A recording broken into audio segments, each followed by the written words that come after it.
Good afternoon to our great lecturer, Mr. Agus. Today, in this change with me, Florencia Egi, I will present about speech X theory by Austin to Searle. Speech X theory is a subfield of pragmatics. This field of study deals with the ways in which words can be used not only to present information, but also to carry out actions. The speech X theory is one of the rigorous attempts to systematically explain the workings of language. It is not only widely influential in the philosophy of language, but in the areas of linguistics and communication as well. Its wide influence has transcended the confines of the discipline of philosophy, as it is currently one of the standard theories that are being studied seriously in the areas of linguistics and communication. And next, Austin on to general kind of utterance. This theory started with Austin's preliminary distinction between two kinds of utterances, what he called constative utterance and performative utterance. Constative refer to linguistic expressions that are either true or false, and are often used to describe facts or states of affairs in the world. They correspond to what are normally referred to as statements or propositions. Austin's deviation from the standard name for this kind of linguistic expressions was a way of avoiding the philosophical controversies surrounding the nature of this kind of linguistic expression. The first category, which is a constative utterance, is saying something that has the property of being true or false by Austin. Constative include all descriptive expressions, statements of fact, definitions, etc. That is, discourses that informs, conveys information, and establishes. On the other hand, performative statements are not statements intended to explain statements, express them, or any descriptive statement that have implications for evaluating whether the statement is met or not. Performatives refer to linguistic expressions that are used to perform certain actions. They are the kind of expressions wherein we perform certain actions while saying them.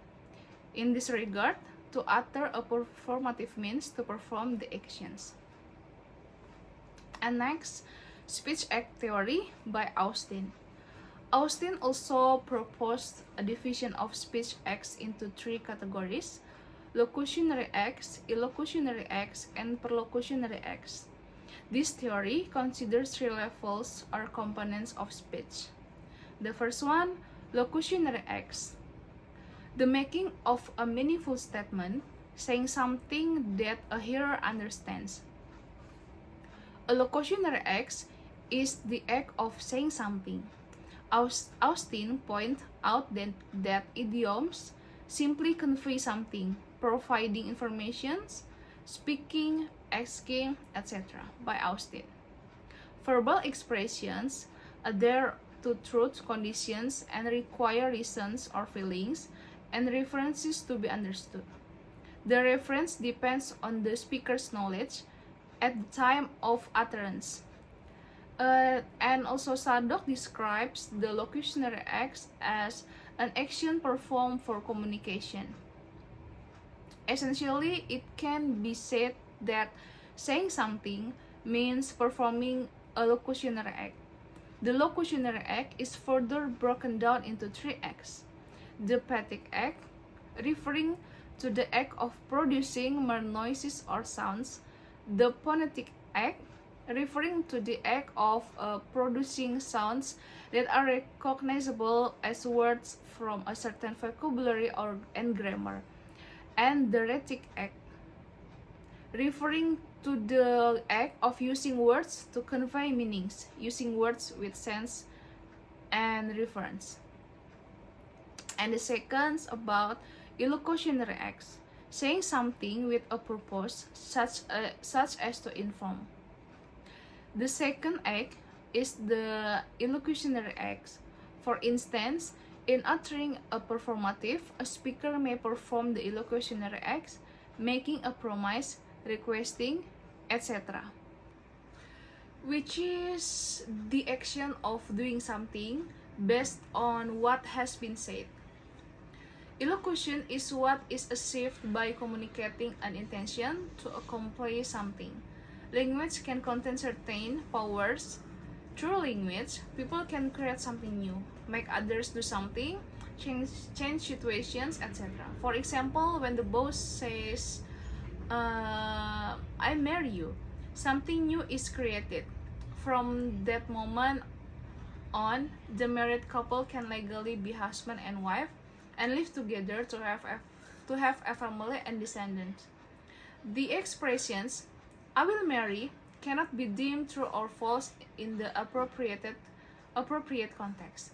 Therefore, this statement is not a description, but rather indicates the state of an event that will occur if the statement is sincere and intentional in that context. Thus, illocution is not descriptive and it's not subject to any truth conditions. It is about performing an action by saying something. To perform an act by saying something, by Austin. In speech act theory, the term illocutionary act refers to the use of language to express an attitude with a specific function or power known as illocutionary force. In simpler terms, illocutionary force is the speaker's intentions or purpose. Some examples of intended illocutionary forces include asserting, commanding, promising, forgiving, and so on. And the last is perlocutionary acts. The last theory of Austin, the perlocutionary acts, saying something that causes someone to act. The last type of speech act is the perlocutionary act, which refers to the actions or state of mind caused by or resulting from saying something. According to Austin, a perlocutionary act is what we produce or achieve by saying something, such as persuading, convincing, deterring, informing, surprising, or deceiving. Therefore, the perlocutionary act must be understood as a cause and effect relationship between two events, with the speaker's utterance being the cause. Perlocution should be distinguished from locution and, in particular, from illocution. Perlocution is the effect or consequence of an utterance. Locution that carries a specific intention, illocution. Perlocutionary acts are more natural, not governed by conventions, and cannot be confirmed by asking what was said. Perlocution such as persuading, inciting, disturbing, etc.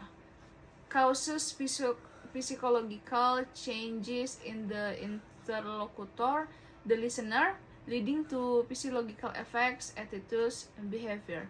And now we go to the example. In summary, the three types of acts can be distinguished by the statement.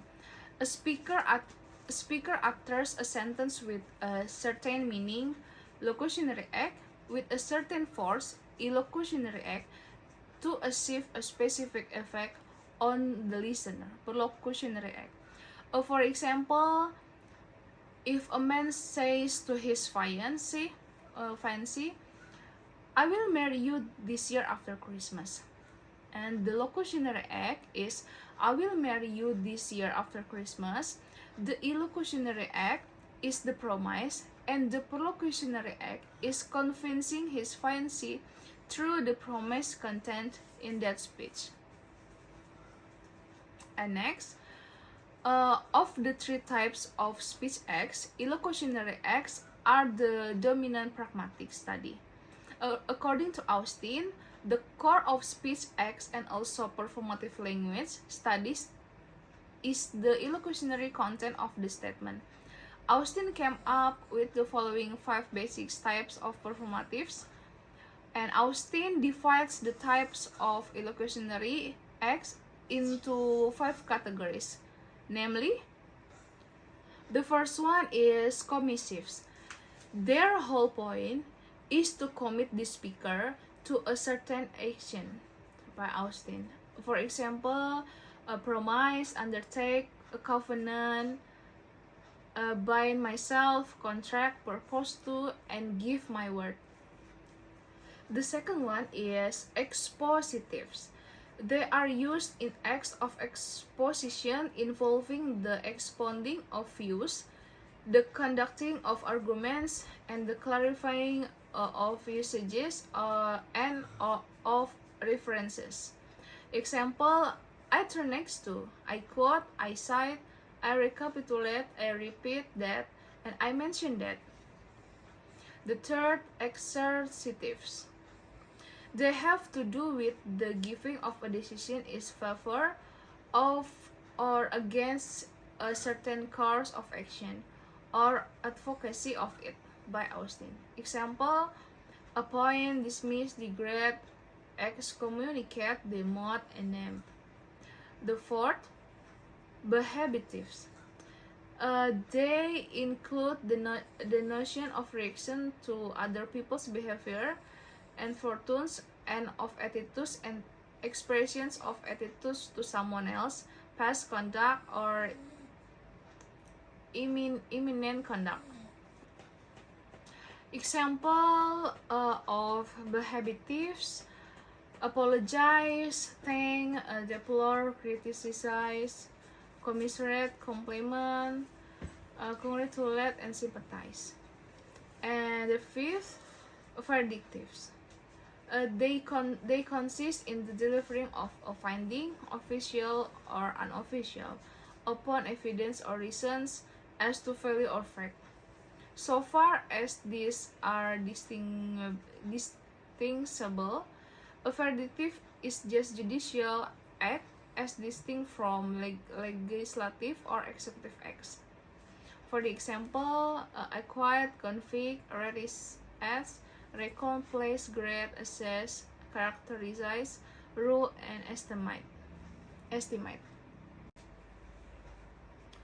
Austin summarized his classification as follows.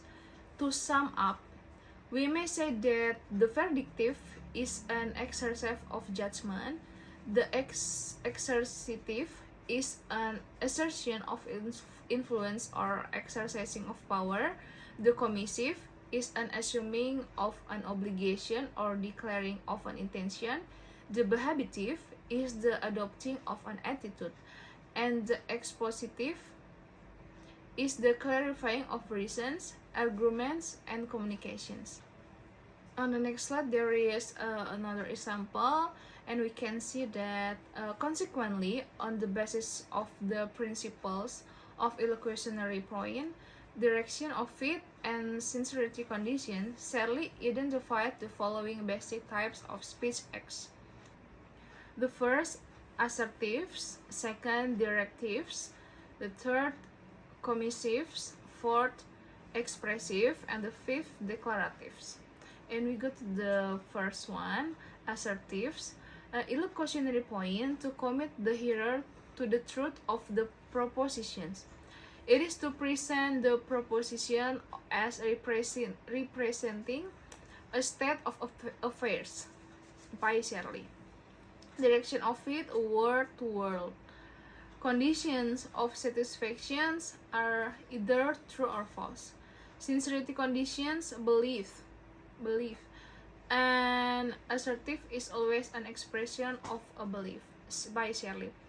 For the example, statements, descriptions, classifications, and explanations. And the second one, there is directives.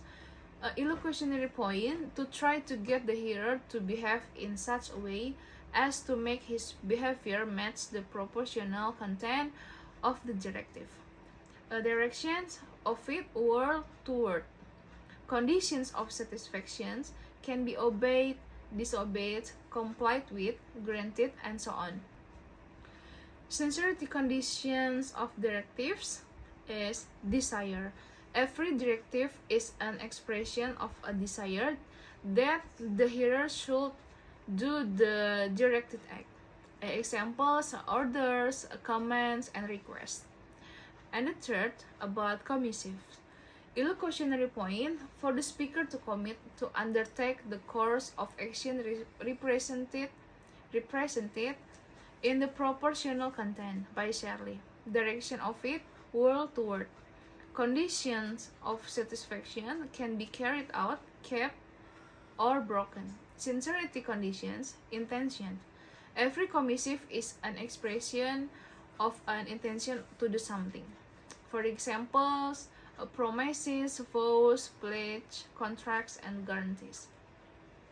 And the fourth, there is expressive, an illocutionary point to express the sincerity condition of the speech act. Direction of it, expressive, assume the truth or their proportional content. Conditions of satisfaction, none. Sincerity conditions varies with the type of expressive. For the example, in making an apology, the speaker should feel sorry about what he apologizing for. In congratulating someone, the speaker should feel glad about what he is congratulating the hearer for. Examples, apologize, thanks, congratulations, welcomes, and condolences. And the last of the theory is declaratives. Illocutionary point to bring about change in the word by representing it as having been changed. Direction of it, double, word to word, and word to word. By changing the word, the direction of it is word to word. By representing it as having been changed, the direction of it is word to word.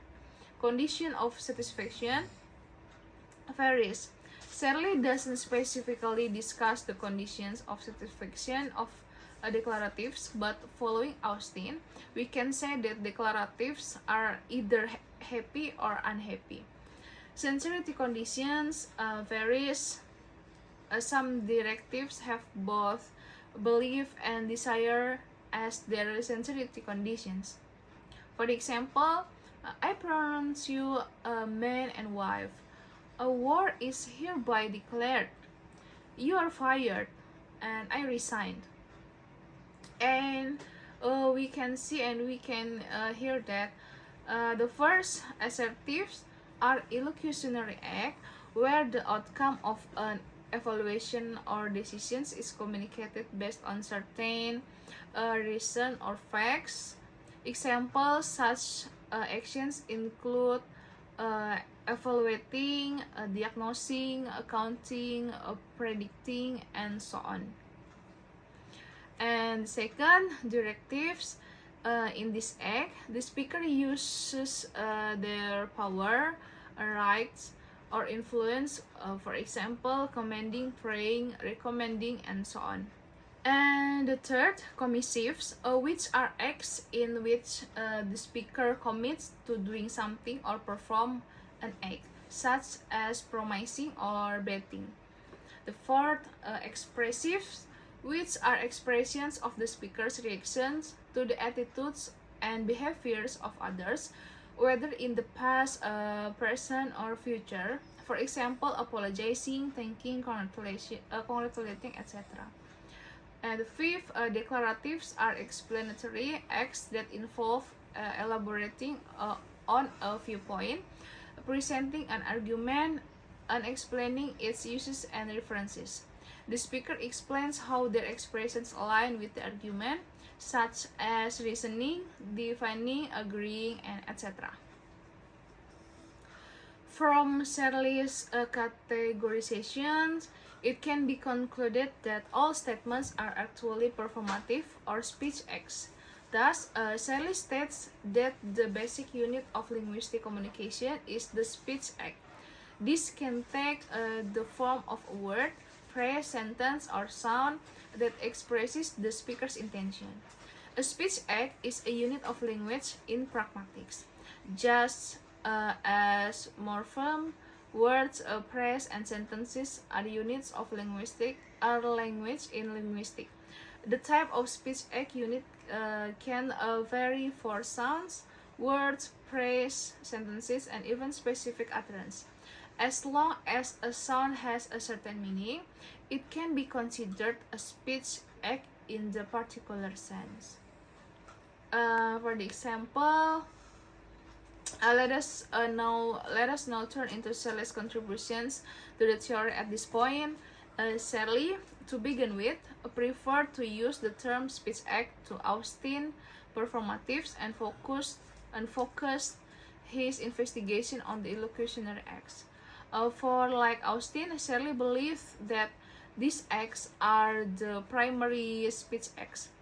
In this connection, Searle, in many of his works, often used the term speech acts to refer to illocutionary acts. In explaining the component acts of speech acts, Searle, to avoid a possible confusion about illocutionary act, distinction between illocutionary acts and proportional contents. Following Searle's analysis, consider the following sentence, and we can see the sentence. The first, John leaves the room. The second, I hope John left the room. The third, John, please leave the room. The fourth, has John left the room? And we can see that these sentences are used to perform different illocutionary acts.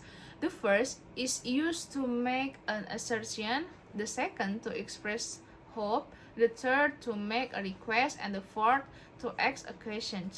But all of them are the same in having what Searle called the proportional content, which refers to the fact that all of them have John as the subject, which identifies a certain individual, and leaves the room as the predicate, which attributes a certain property to the individual named John. And these presentations explains the application of speech act theory proposed by Austin and Searle. Speech act is an utterance that contains illocutionary intent or force and influences the listener. Speech act can be in the form of sound, word, phrase, sentence, or utterance that has a certain intent and influences the listener. Speech act is a unit of analysis in pragmatic studies such as euphemism, morphemes, words, phrases, clauses, and sentences in structural linguistics. In speech act, there is a illocutionary force or speaker intent that can be interpreted as an action. This presentation have shown how the speech act theory developed from the ideas of its two main pioneers, named Austin and Searle. After explicating Austin's initial thoughts about the theory, we examine Searle's innovation to further systemize the theory and strengthen its foundations. Austin's claim that constative are ultimately just a kind of performatives or speech acts makes speech acts the fundamental unit of language. Consequently, Austin